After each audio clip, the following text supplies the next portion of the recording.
ஆஞ்சநேயர் ராமனோட தம்பி லக்ஷ்மணனை காப்பாத்துறதுக்காக சஞ்சீவி மலையை தூக்கிட்டு போனாரு. அப்படி தூக்கிட்டு போகும்போது அதுலேருந்து விழுந்த ஒரு துண்டு தான் பர்வதமலை. சஞ்சீவி மலையில சக்தி வாய்ந்த மூலிகைகள் அதிகமாக இருக்கனால தான் அனுமர் அதை தூக்கிட்டு போனாரு.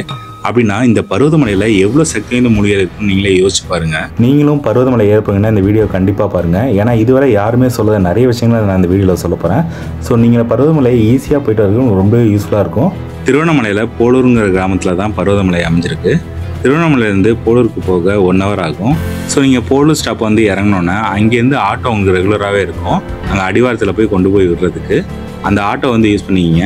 கரெக்டாக அந்த ஆட்டோ வந்து உங்களை வந்து பைக் பார்க்கிங் இதெல்லாம் இருக்கும், அங்கே தான் உங்களை இறக்கி விடுவாங்க. ஸோ அங்கேருந்து தான் நீங்கள் உள்ளே என்ட்ரு ஆக வேண்டியிருக்கும். இங்கே பர்வதமலையில் உள்ள ஒரு ஸ்பெஷல் என்னென்னா, நீங்களே சிவனுக்கு அபிஷேகம் செய்யலாம். ஸோ சிவனுக்கு அபிஷேகம் செய்ய வேண்டிய பொருட்களை வந்து நீங்கள் கீழே இங்கேயே வாங்கிக்கலாம். இங்கே வாங்கிட்டு இங்கே அன்னதானமும் போடுவாங்க, அதையும் சாப்பிட்டுட்டு அதுக்கப்புறம் நீங்கள் உள்ள மலையேற ஆரம்பிக்கலாம். என்ட்ரி கேட்டில் ஃபாரஸ்ட் ஆஃபீஸர் உட்காந்துருப்பாங்க. அங்கே வந்து பிளாஸ்டிக் பேக்ஸ் எதாக இருந்தாலுமே அங்கே தீவு போட்டுற சொல்லிடுவாங்க. அது மட்டும் இல்லாமல் தீப்பெட்டி கொண்டு போகிறது முக்கியமாக. ஸோ தீப்பெட்டி நீங்கள் வாங்கிட்டு போகிறது வேஸ்ட்டு தான். ஒரு ஆளுக்கு 10 ரூபா டிக்கெட்டு. அந்த டிக்கெட்டை வாங்கிட்டு நீங்கள் உள்ளே போனீங்கன்னா புராணங்களில் சொன்ன மாதிரி அதுக்கான சாட்சியாக தான் ஆஞ்சநேயர் கோயில் அங்கே இருக்கும். அதுக்கேற்ற மாதிரி ஆஞ்சநேயர் சஞ்சீவனை தூக்கி நிற்பார். அந்த கோயிலை நீங்கள் சாமி கும்பிட்டு அங்கேருந்து நீங்கள் நடக்க ஆரம்பிப்பீங்க. அங்கேருந்து நீங்கள் ஒரு 1 கிலோமீட்டர் நடந்து போக வேண்டியிருக்கும். அந்த 1 கிலோமீட்டர் நடந்து போனதுக்கப்புறம் ஒரு ஐயனார் கோயில் வரும். அங்கேயும் அன்னதானம் சமைச்சிட்டு இருப்பாங்க. வேணால் நீங்கள் அங்கேயும் சாப்பிட்டுட்டு அங்கேருந்து நீங்கள் திருப்பி மலையேற ஆரம்பிக்கலாம். செப்பல் இல்லாமல் அந்த மலையேறணும்னு ஆசைப்பட்டீங்கன்னா இங்கேயே ரிமூவ் பண்ணிக்கலாம். 1 கிலோமீட்டருக்கு முன்னாடியே நீங்கள் விடணும்னு அவசியம் இல்லை. கொஞ்சம் தூரத்தில் பக்கத்துலேயே ஒரு சிவன் கோயில் இருக்கும். கரெக்டாக சொல்ல போனால் இங்கேருந்து தான் மலை ஏறவே ஸ்டார்ட் பண்ண போகிறோம். ஆக்சுவலாக பர்வதமலை ஏறுறதுக்கு நமக்கு 2 வழி இருக்குது. ஒன்று வந்து கடலாடி பாதை, இன்னொன்று வந்து மகாதேவ மங்கல பாதை. நம்ம வந்து இப்போ மகாதேவ மங்கல பாதை தான் சூஸ் பண்ணி நடந்துகிட்டு இருக்கோம். இதில் தான் நம்மளுக்கு 1200 படி வந்து ஃபஸ்ட்டு ஸ்டார்டிங்கில் இருக்கும்.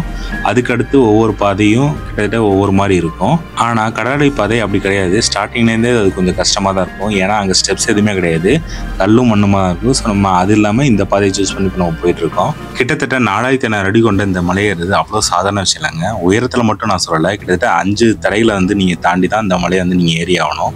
படிப்பாதை, கல்பாதை, கம்பிப்பாதை, கடப்பாறை பாதை, ஆகாய பாதைன்னு இப்படின்னு 5 பாதையை நீங்கள் கடந்து தான் இந்த மலை ஏறி ஆகணும். லாஸ்ட்டு 2 ஸ்டேஜில் இந்த மலை ஏறதுக்கு ரொம்ப பயங்கரமாகவே இருக்கும். ஸோ கொஞ்சம் சேஃபாக தான் ஏறணும். இந்த மலை ஏறுறதுக்கு கிட்டத்தட்ட நீங்கள் 5.5 கிலோமீட்டர் ட்ராவல் பண்ணி ஆகணும். இந்த 5 கிலோமீட்டர் ஏறுறதுக்கு உங்களுக்கு 4 மணி நேரம் ஆகலாம். இறங்குறதுக்கு உங்களுக்கு 3 மணி நேரம் ஆகலாம். இது யாருக்குன்னா புதுசாக ஏறுறவங்களுக்கு. மேபி ஃபாஸ்ட்டாக ஏறவங்களும் இதில் இருக்காங்க. உங்களுக்கு தேவையான தண்ணி இல்லாமல் போயிட்டாலும் மலை ஏறுற வரையும் அந்த உச்சி வேற உங்களுக்கு கடைகளை இருந்துக்கிட்டே இருக்கும். ஸோ நீங்கள் அதை பற்றி கவலையப்பட வேணாம். நீங்கள் விடிய காலையிலே இந்த மலை ஏற ஆரம்பிச்சிட்டிங்கன்னா ரொம்பவே நல்லாயிருக்கும். நான் ஏன் சொல்கிறேன்னா, நீங்கள் வெயில் டயத்தில் ஏறும்போது ரொம்பவே உங்களுக்கு கஷ்டமாக இருக்கும் ஏறுறதுக்கு. அது மட்டும் இல்லாமல் உங்கள் எனர்ஜியும் ரொம்பவே லாஸ் ஆகும். ஸோ மோஸ்ட்லி மதியான டைம் மலை ஏறுறதை அவாய்ட் பண்ணிடுங்க.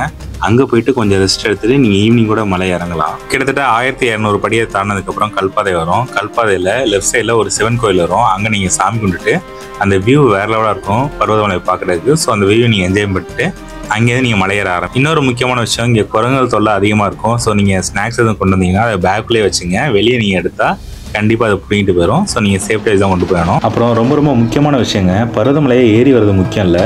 இந்த மலையை நம்ம எந்தளவுக்கு சுத்தமாக வச்சுக்கணுமோ அதுதான் அதோட ரொம்ப முக்கியமான விஷயம். நான் கிட்டத்தட்ட வர வழியில் ஆயிரக்கணக்கான பிளாஸ்டிக் பாட்டில்ஸ் பார்த்துருப்பேன். அங்கங்கே அப்படியே கிடக்கு. இதெல்லாம் இந்த மலையை ரொம்ப கேடு விளைவிக்கிற ஒரு விஷயங்க. இந்த மாதிரி இடங்களில் மட்டும்தாங்க நமக்கு சுத்தமான காற்றே கிடைக்கும். அதுவும் இல்லாமல் போட்டிங்கன்னா அப்புறம் என்ன பண்ணுறது? ஸோ கண்டிப்பாக பிளாஸ்டிக் பாக்ஸ் எதாக இருந்தாலும் நீங்கள் கொண்டு வந்தீங்கன்னா உங்கள் பேக்லேயே வச்சுட்டு கீழே போய் எங்கேயாச்சும் டஸ்ட்பினில் தூக்கிடுவாங்க. தயவு செஞ்சு இந்த மலையை அசுத்தம் பண்ணாதீங்க. 1200 படி, அதுக்கடுத்து பாறை, கொஞ்சம் மலை கொஞ்சம் ஸ்லோப்பாக ஏற மாதிரி தான் இருக்கும். ஸோ அதுக்கேற்ற மாதிரி தான் இந்த இடம் ரொம்ப கொஞ்சம் டஃப்பாகவே இருக்கும். ஆனால் ஏறிடலாம். கொஞ்சம் வெயிட் பண்ணி ஏறினா கொஞ்சம் ஏறதுக்கு உங்களுக்கு ஈஸியாக இருக்கும், நல்லாவே ஏற முடியும். பர்வதமலையில் இப்போ நம்ம ஒரு எப்படியும் 80% முடிச்சிருப்போம் தான் நினைக்கிறேன். ஆக்சுவலாக இந்த எஜ்ஜை பார்த்தோன்னா இதான் ஓகே, மலைக்கிட்ட வந்தாச்சு முடிவு நினச்சா. இதுக்கடுத்து இன்னும் கொஞ்சம் தூரம் மேலே போகணுங்கிறாங்க. கரெக்டாக இப்போ இந்த கரெக்டாக வந்து நிற்கணும். இப்போ நம்ம பர்வதமலையோட 4வது ஸ்டேஜுக்கு வந்துச்சு. இதுதான் இருக்கிறதுலே கொஞ்சம் டேஞ்சரஸான பாதை. ஸோ இதை கடந்து போயாகணும். பார்த்தீங்களா, இதுக்கடுத்து மேலே ஏறி போகணும். இது வாங்க பார்ப்போம். எப்பா இருக்கிறதுலே இதாண்டா டேஞ்சரஸ் பாயிண்ட்டு. அங்கே பாரு, பர்வதமலை ஏறுறதுக்கு முன்னாடி நம்ம 1 கிலோமீட்டர் நடந்து வந்தோம்ல, அதுதான் அந்த கோடு. எவ்வளோ சின்ன தெரியுது பார்த்தியா? இப்போ நம்ம கரெக்டாக இங்கே வந்தாச்சு. இதை ஏறி போகணும். இப்போ இந்த பாயிண்ட்டை ஏறிட்டோன்னா அதுக்கடுத்து போகிறது கொஞ்சம் ஈஸியாக தான் இருக்கும். இது எப்படா எங்கடா கழிச்சு எப்படா ஏறுறது? எம்மாடி ஒரு கால் வைக்கிற கேப்பு தாண்டா இருக்கு.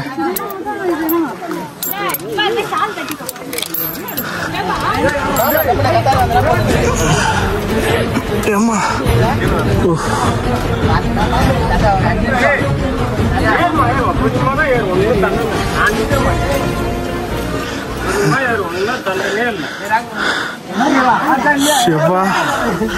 எனக்கு கொடூரமா இருக்கு. மனா திரும்பி மட்டும் பார்க்காம ஏறு. கால் நடுங்குறா சாமி.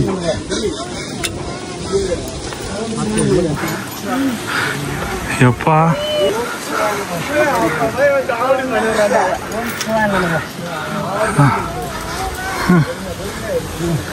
ஏய் எப்பா செங்குத்தா இருந்துடா எப்பா.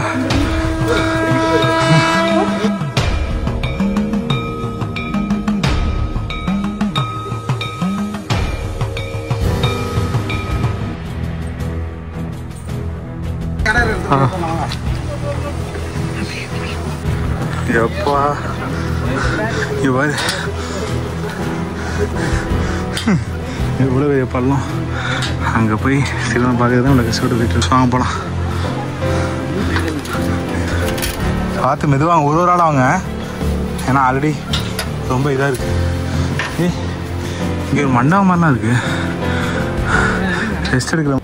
பருவமலையில் இது ரொம்ப முக்கியமான இடம். ஏன்னா இமயமலைக்கு அடுத்து சிவன் வந்து இங்கே தான் நின்னதா பழங்காலத்தில் வந்து சொல்லப்படுற ஒரு விஷயம்.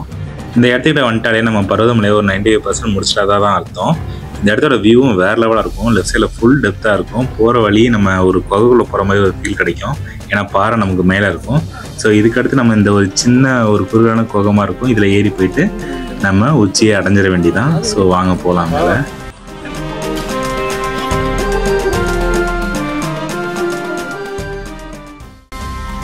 ஸோ நம்ம இவ்வளோ நாளாக எதுக்காக வெயிட் பண்ணோமோ அந்த விஷயம் இப்போ நடக்க போகுது. பருவமலையோட உச்சிக்கு நம்ம வந்தாச்சு. இதோ இதுதான் கோயில். இந்த கோயிலுக்கு போய் தான் இப்போ நம்ம சிவனை பார்க்க போகிறோம். இந்த கோயில் என்ன ஒரு விசேஷம்னா, நம்மளே சிவனுக்கு நம்ம கையால் விபூதி அபிஷேகம் பண்ணலாம். ஸோ அது அந்த ஒரு அனுபவத்தை வார்த்தையில் சொல்லவே முடியாது. உண்மையாக வேறு லெவலாக இருக்கும். ஸோ வாங்க போகலாம். உள்ளே கேமரா அளவு கிடையாது. நாங்கள் சிவனை பார்த்துட்டு வந்தாச்சு. நீங்கள் உள்ளே போகும்போது அங்கே இருக்க வைப்பு சத்தியமாக உங்களுக்கு வேறு எங்கேயுமே கிடைக்காதுங்க.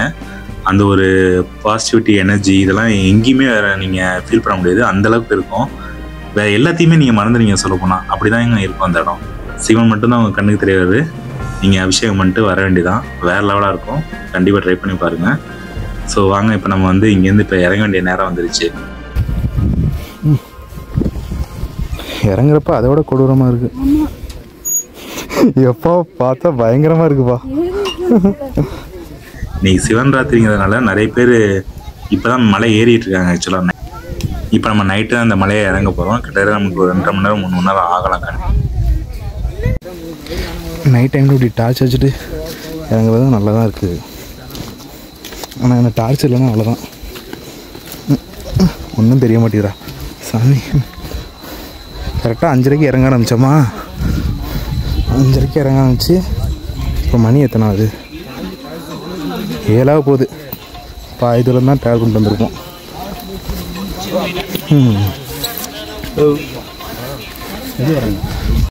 நைட் ட்ரெக்கிங் ரொம்ப கொடூரமாக இருக்குப்பா. வெளிச்சம் இல்லைன்னா அவ்வளோதான். எந்த பாறையில் கால் போகும் தெரியாது. டார்ச் வச்சுட்டு தான் கரெக்டாக ட்ராவல் பண்ணி போகணும். கண்டிப்பாக. ஸோ டார்ச் ரொம்ப முக்கியமான விஷயம். டார்ச் வேணும். மலை இறங்கிட்டு கீழே போயிட்டு அங்கே அன்னதானம் போடுவாங்க 24 hours. சாப்பிட்டுட்டு அங்கேருந்து கிளம்ப வேண்டியதான். ஸோ வாங்க போகலாம். சிவராத்திரி டைம் இன்னும் எவ்வளோ பேர் எழுந்துருக்காங்க மத்தியா. ஒரு வழியாக இப்போ நம்ம படிக்கட்டு ஏரியாவை டச் பண்ணியாச்சு. இதுக்கடுத்து இன்னும் 1700 படி இறங்கி கீழே நம்ம போகணும். சிவராத்திரிங்கிறதுனால தான் இன்னும் அலோவ் பண்ணிட்டாங்க. நிறைய பேர் வந்துட்டுருக்காங்க. ஸோ இன்னும் நல்லா கூட்டம் வந்துட்டுருக்கு. இந்த பருவமலைன்னு போட்டிருப்பாங்கள்ல, இங்கே சாமி இருப்பாங்க. அந்த ஆர்ச் வந்துருச்சு. இங்கே தான் லைட்டே போட்டிருக்காங்க. ஸோ இந்த படிக்கட்டு முடிஞ்சு இங்கேருந்து 1 கிலோமீட்ரு நடந்து போய் அடுத்து இறங்கி போக வேண்டியிருக்கு.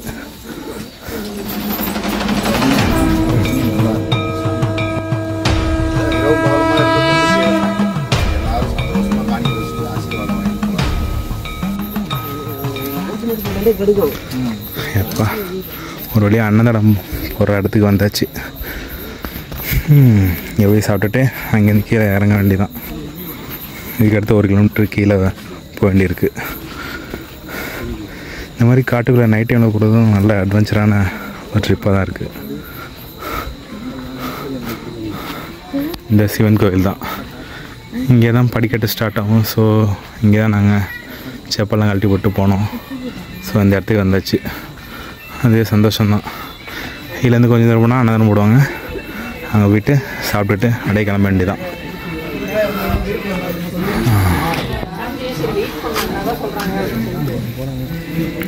ஓகே, இப்போ நம்ம அன்னதானம் ஸ்பாட்டுக்கு வந்தாச்சு. போய் சாப்பிடுவோம்.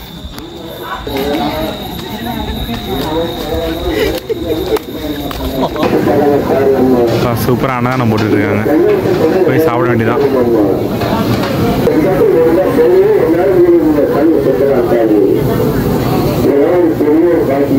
என்ன ட்ரிப்பு சூப்பராக முடிஞ்சிருச்சு. அவங்க கொடுத்த வெஜ் பிரியாணி நாங்கள் வச்சாச்சு.